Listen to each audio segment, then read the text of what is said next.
Waktu itu pertama kali saya sebagai seorang pengusaha pemula itu tahun 1996. Ya, saya ulangi ya, tahun 1996. Itu 21 tahun yang lalu.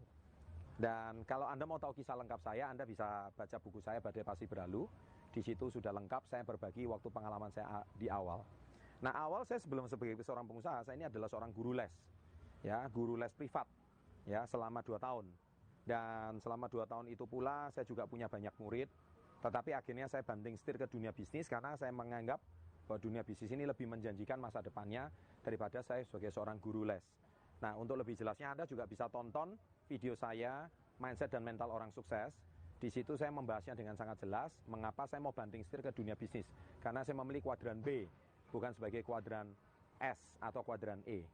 Nah, baik, saya akan cerita sedikit apa pengalaman saya selama tahun-tahun pertama saya. Nah, ketika saya tahun-tahun awal saya membangun bisnis pertama kali, saya tidak punya mentor. Ya, terus terang saya nggak punya mentor. Dan waktu itu saya mulai membeli produk dan saya jual ulang. Ya, saya membeli produk, saya jual ulang. Ya, saya mulai berjualan sabun. Ya, saya mulai berjualan pencuci mobil. Ya, saya waktu itu mulai berjualan pengilap membuat koin ini menjadi lebih mengkilat. Ya, saya jual apapun deh.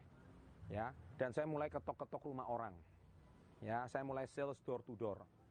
Nah, ketika saya mulai jual ke teman-teman saya mentertawakan saya. Chandra seorang sales. Ya, seorang sales. Nah, kata-kata ini menyakitkan saya karena apa yang salah dengan sales? Ya, tetapi teman-teman saya mentertawakan saya gitu. Karena profesi sales dianggap menjijikkan. Profesi sales itu dianggap mengemis duitnya orang. Profesi sales itu menjual barang-barang yang tidak diperlukan, tapi mulutnya manis supaya barang itu dibutuhkan. Wah, semua image-image yang salah, semua kata-kata yang salah tentang dunia sales itu menjadikan diri saya cukup terpukul sebagai seorang pengusaha pemula.